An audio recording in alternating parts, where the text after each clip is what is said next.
Welcome to a two-part series about decentralization on the internet and how it affects people, businesses, and society at large.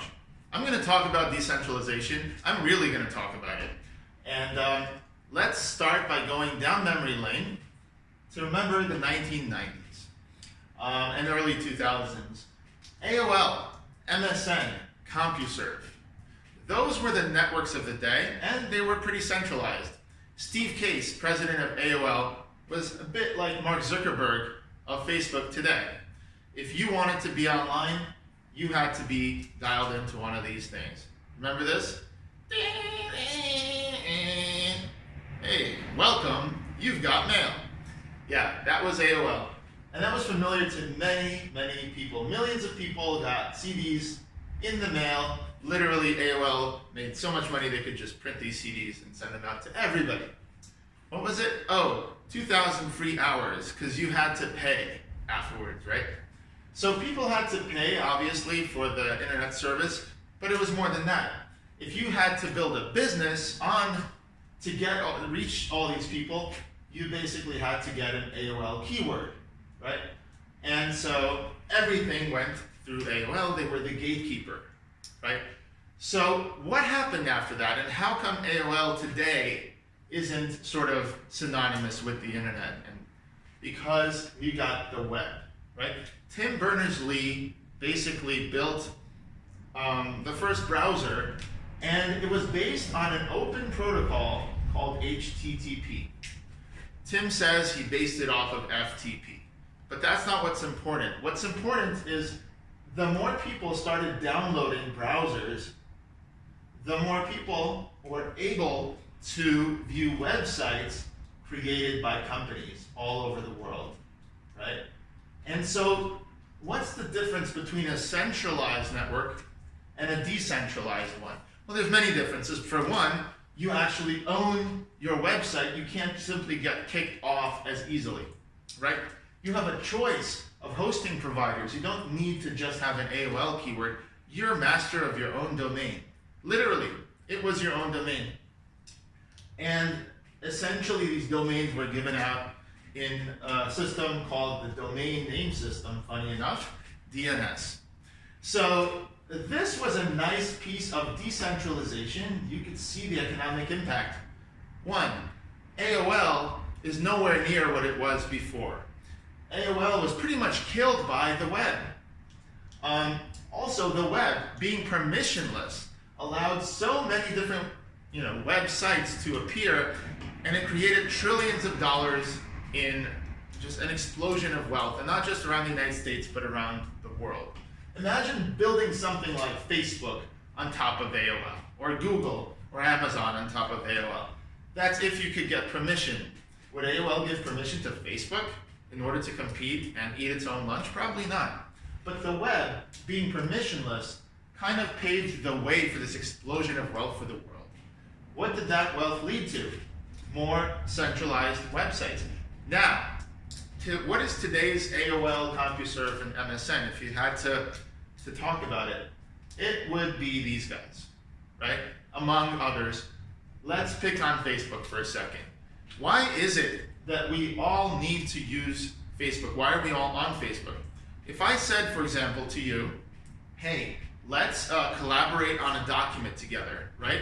So I've got a document here, I've got a phone, and I just want to collaborate on a document with you, maybe for class, whatever. What software would I use, right? I would probably use Google Docs. But right, here's the problem today is, again, all the people are on these services. They've got a Gmail, they've got a Facebook account, right? So let's say you're here. So if you're a business trying to reach these people, then you've got to get Facebook's permission. And of course, there's problems because you can't be everything to everybody. So if Facebook is the gatekeeper for everything, in some countries, they're going to get in trouble for taking down certain posts. And in other countries, they're going to be in trouble for not taking down similar posts. Also, the Facebook platform is essentially responsible for policing all kinds of speech. So they've got how many people now using possibly Google Translate or something in order to see if a particular post is okay or not. This is the world we live in, and again, there's problems with centralization. So what if there was a series of companies like ours that would be creating an alternative to these guys? What would that look like? Well, for one thing, it would have to be open, and it would have to be open source. Just like here we had Netscape, for example, building the web browsers people would download, and then also building the web servers, which eventually became open source too. That's what created this explosion of wealth. Here, you've got WordPress to build blogs, right? And by the way, WordPress powers 30% of all websites in the world that are coming online. So if you're putting out a website, what you do typically is you go to Bluehost or one of these, HostGator or one of these sites, you do the one-click install or another type of install, and boom, you've got WordPress. Then what happens is that you have people developing plugins for WordPress, kind of like little apps, that then they can sell directly to you, to the community, to the company that's decided, like TechCrunch, for example, built its whole thing on WordPress.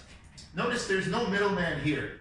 Whoever develops these things can sell directly to one or more WordPress installations. So you could have another WordPress here, and you could have this guy sell. Essentially, each person has their own business. So we're getting back to the same thing here. We're trying to do to Facebook and others what the web did to AOL and its siblings, right?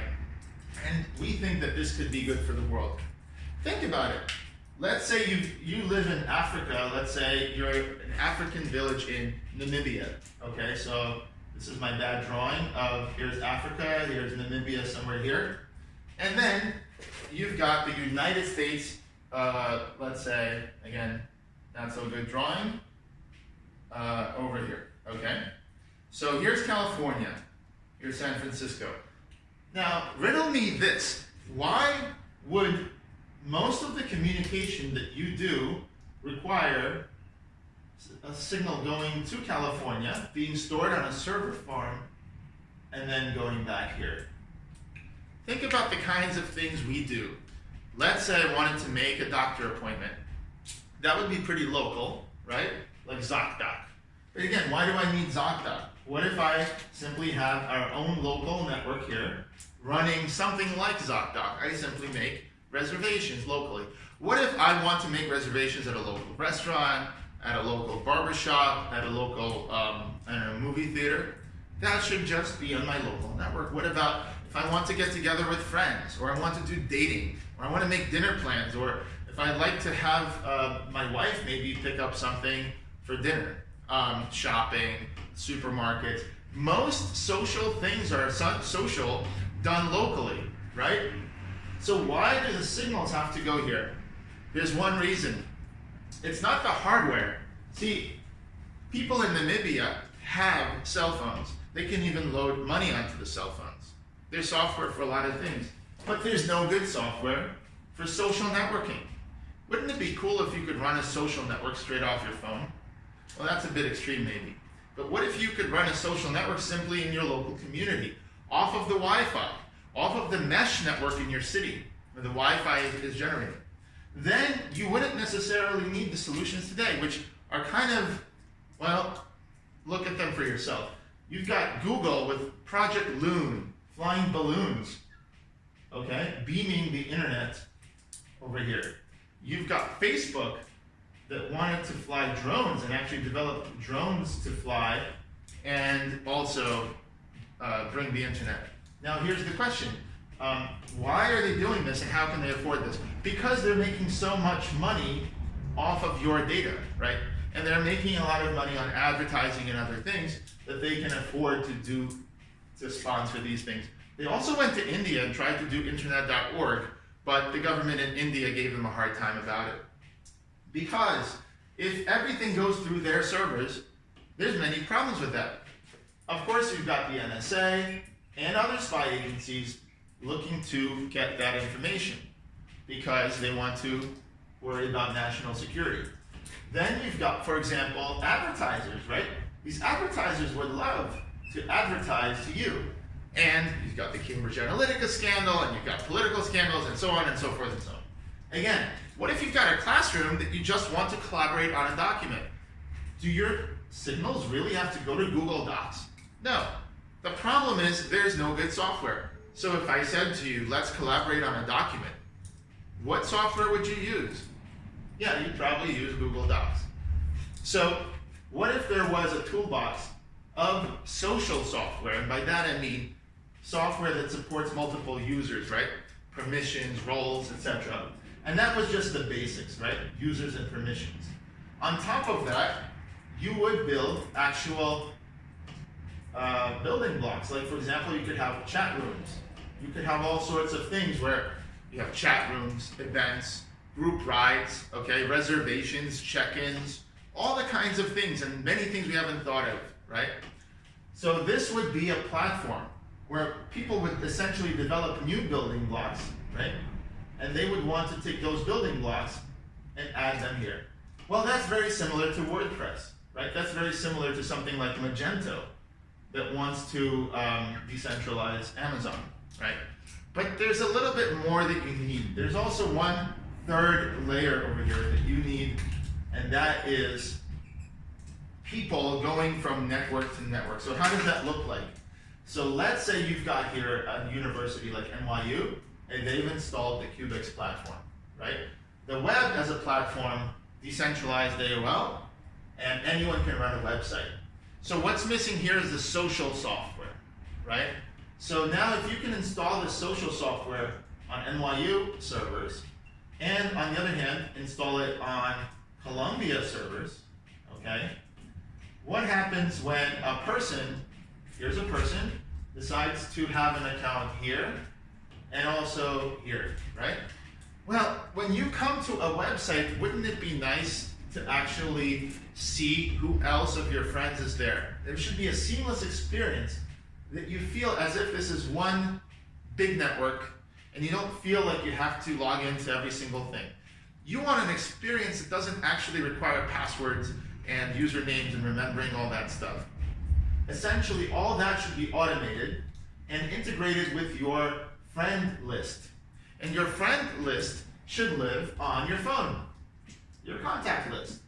So instead of NYU and Columbia or a centralized site like Facebook or Google owning your friend list, your contacts, they should be your contacts, right?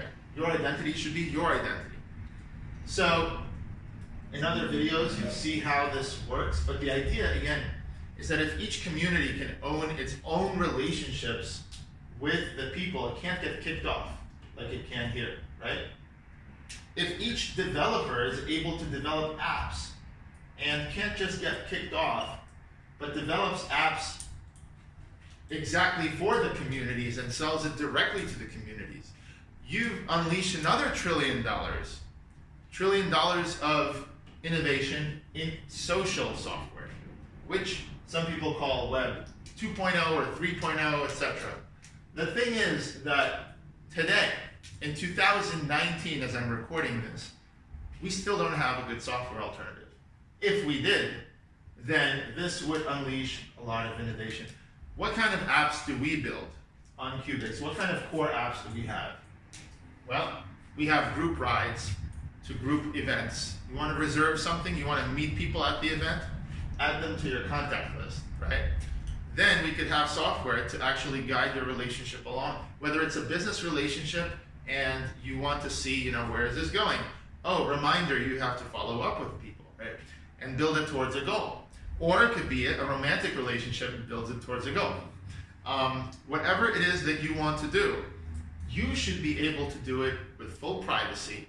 And the communities, again, are motivated to install these things for you.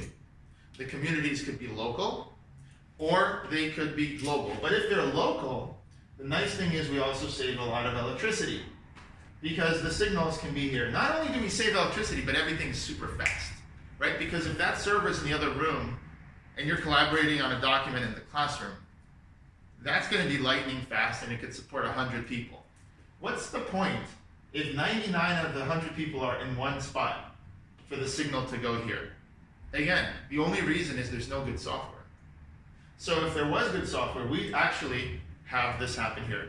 Qbix is doing a few experimental projects as well.